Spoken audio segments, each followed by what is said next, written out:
Hello, guys, and welcome back to FYI.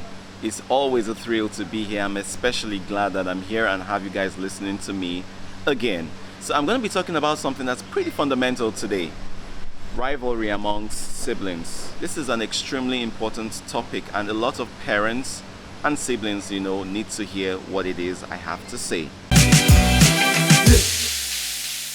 Now, a lot of research has shown that a lot of kids sometimes feel I'm probably not too special, or I'm probably not too, on point. Maybe my parents don't love me as much as they should, or maybe daddy loves A more than he loves me, or daddy loves B more than he loves me. Or if I do this, daddy's gonna smack me, or if I don't do this, daddy might get upset with me, but then naturally daddy doesn't get upset with this other person when he does that. So a lot of kids, grow up under this kind of pressure, and a lot of times it leads to resentment.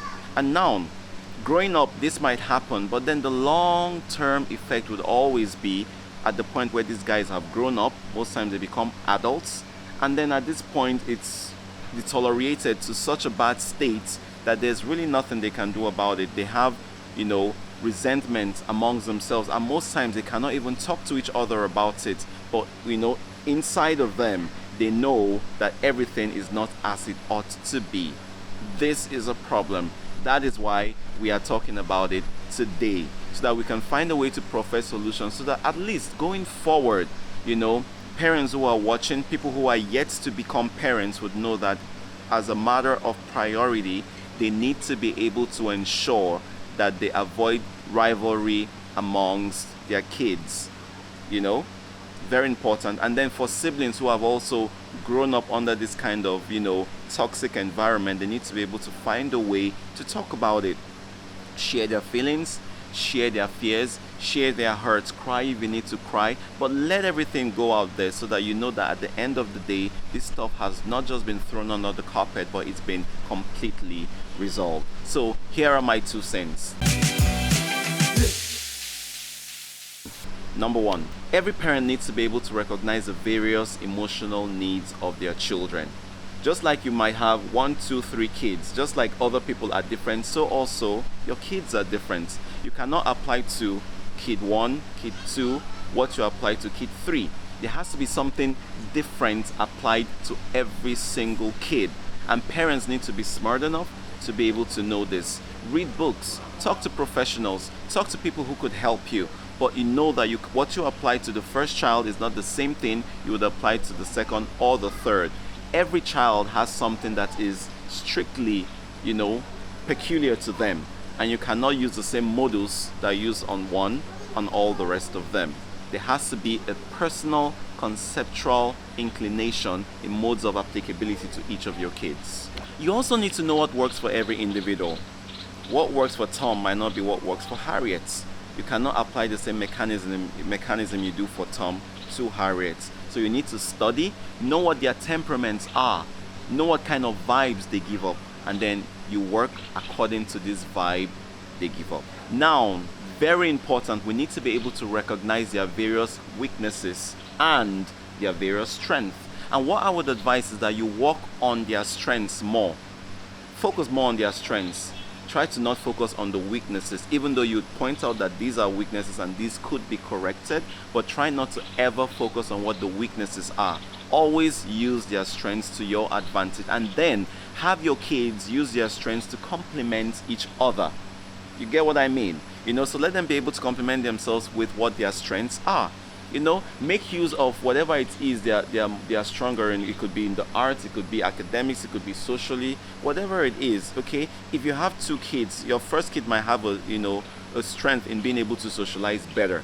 Your second kid might have a strength in being more homely, or being able to handle things in the home front better. So you just know that, okay, if I need to work on something that involves the home front, I know who to reach out to. If I have to work on something that involves maybe PR or interaction with people outside, I also know who to reach out for. So focus on their various strengths and make sure that you maximize it to the fullest and make them shine. Always make sure that their light shines, and never ever try to dim their lights. Then now, let's come to discipline. If you want to discipline your kids, always ensure that you discipline them based off of their temperaments. You might decide to discipline me by grounding me. Okay, hey, you're grounded, go upstairs and you're in your room for a week. That might work for me perfectly. But now you might decide to discipline another kid by doing the exact same thing. And if that kid's temperament does not align to that kind of discipline, you could end up making that kid become depressed. You get my point? So you need to know what every temperament of your child is and what mode of applicability to adopt when it comes to disciplining your child, so that it doesn't end up becoming a disaster. Furthermore, you need to be able to do and handle and have activities in your home front that will allow every kid to shine. What's a kid growing up without the ability to shine and thrive? Every parent must ensure that unique responsibility is made manifest in the lives of every single one of your child. Okay? So if one of your kids does not like to play the keyboard, don't force it on him or her. Look for that thing that him or her is naturally more inclined to, and then make sure that kid, is gravitated more towards that area and achieves purpose through that aspect. Okay? So if it's in the arts, allow the kid shine in the arts. If it's in academics, allow that kid shine in academics. Don't try to be one of those parents who will say, oh, I want all my children to be doctors, or I want all my children to be lawyers. And who does that? Allow your kids to thrive in what they naturally are aggravated to or are inclined to. That will bring out the best in them, and you would find out that they are more emotionally balanced, they are more psychologically balanced, and then they are just better human beings all around who feel that, hey, this is my strength and I'm shining in this regard. You can't take this away from me because this is what comes to me naturally. Don't make them feel less than who they are just because they shine differently than other people. It's also very important that you give your kids time individually. Very important. Very, very important. Now, it's normal that you would always be around your kids. You want to lead them, you want to guide them, you want to talk to them, together as a family and all of that. But in between, and trust me, I know parenting is not easy, but these are things we need to do because society right now is on a whole other level. We need to be able to make sure that individually you're also able to talk to Tom, you're also able to talk to Harriet, you're also able to talk to Henry. Talk to each of them individually. Let them tell you about their fears. Let them tell you about their passions. Let them tell you about things that they want to do. Whatever their fears are, listen to them. Let them know that it's okay.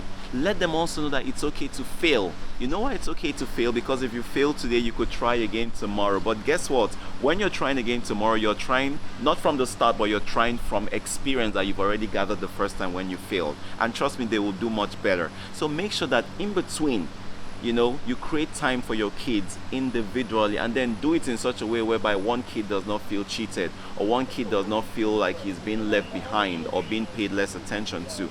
You know how to do it, so find a way around doing it. Finally, particularly to Nigerian parents, show your kids more affection. Very important. Tell your kids that you love them.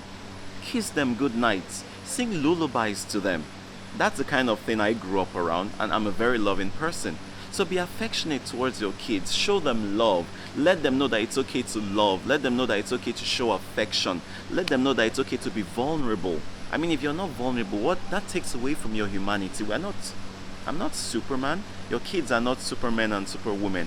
They are human beings, and at the end of the day, we have human inclinations in us. So let them know that it's okay to love, and you can only show them love by being a representation of love in their lives as well.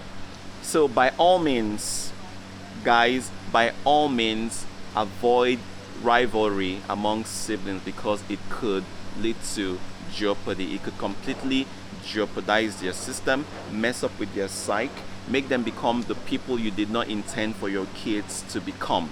And it's all these simple things that matter. Raise your kids up in the right environment that's full of love, and trust me, as they grow up, they'll replicate the same thing, not just to their immediate family, but to people who are around them, to friends, to colleagues at work and workplaces and professional spaces, and overall it will give us a better society.